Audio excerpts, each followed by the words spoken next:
नमस्ते साथीहरू, स्वागत छ यहाँहरूलाई मेरो च्यानलमा। म आज काँचो आँपको किसेको अचारको रेसिपी लिएर आएकी छु। साथीहरू, यो काँचो आँपको किसेको अचार 2 दिनमै तयार हुन्छ र खाँदा पनि धेरै नै मिठो हुन्छ।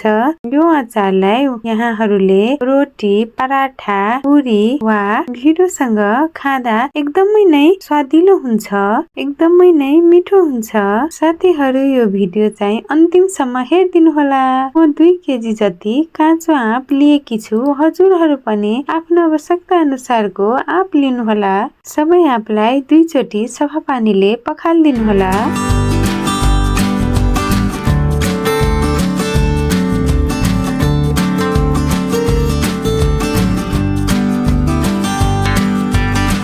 त्यसपछि सबै आँपको एक गरी बोक्रा फाल्नु पर्ने हुन्छ।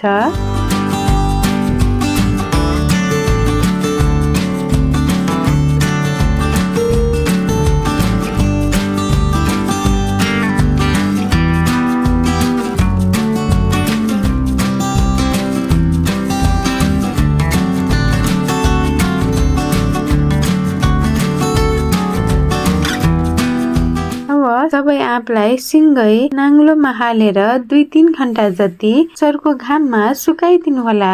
यो सँगै सफा गरेको अदुवा, लसुन अनि हरियो खुर्सानी पनि सुकाइदिनु होला। ल हेर्नुस् त साथीहरू, 3 घण्टा पछि यो आँपको चाहिँ कलर अलि चेन्ज भइसकेको छ। अब पानी पनि यो आँपको सुकिसकेको छ।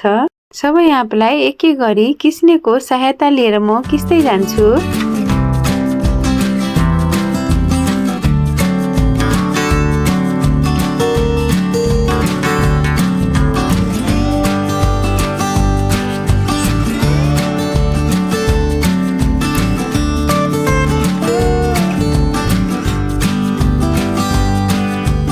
साथीहरू, सबै आँप म किसिसके। सबै किसिसकेपछि यति जति भयो। यसै गरी म अदुवालाई पनि किस्दै जान्छु।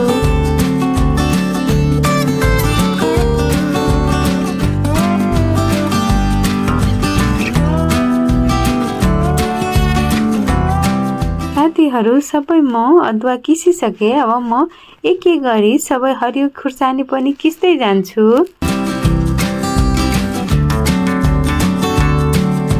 खुर्सानी पनि किसेर अदुवासँगै राखिसके। सबै लसुनलाई खलमा राखेर म किचिदिन्छु।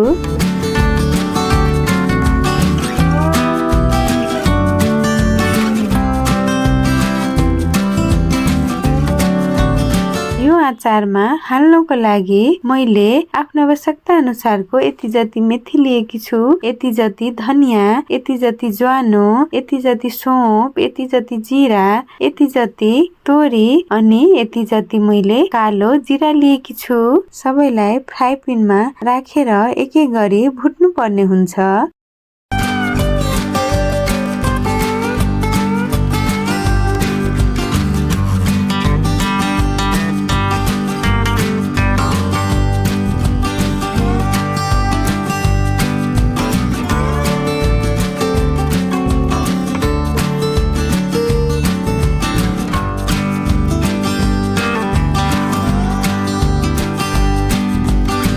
सबैलाई भुटेर मैले प्लेटमा झिकिसके। तर मैले चाहिँ तोरी भुटिन, किनकि तोरी भुट्यो भने तोरी चाहिँ तितो हुन्छ। त्यसैले तोरीलाई म घाममा सुकाएर त्यतिकै पिस्दै छु। तोरी पिसिसकेपछि अघि मैले भुटेको सबै मसलालाई ग्राइन्डर जारमा राखेर एकछिन खस्रो हुने गरी नै पिस्दिन्छु। साथीहरू, मसला पनि तयार भइसक्यो।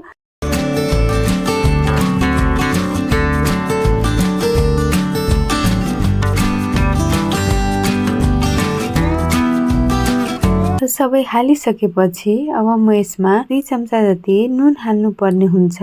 1 चम्चा जति बिरे नुन पनि हाल्नु पर्ने हुन्छ। 1 चम्चा जति बेसार हालिदिनु होला अनि 1 चम्चा जति खुर्सानीको धुलो पनि हालिदिनु होला।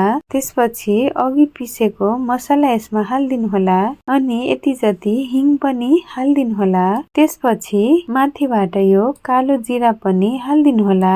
अब यसमा काँचो तोरीको तेल पनि यति जति हालिदिनु दिनुहोला। त्यसपछि सबैलाई मजाले मिक्स गर्नुपर्ने हुन्छ।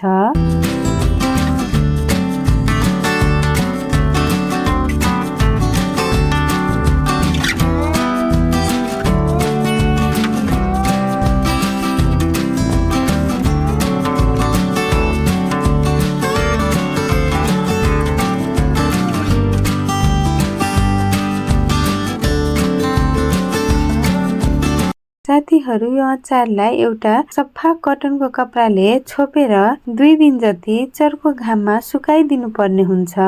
2-3 घण्टाको ग्यापमा बिचमा चलाइदिनु पर्ने हुन्छ। 2 दिनपछि हाम्रो यो अचार रेडी भइसकेको छ।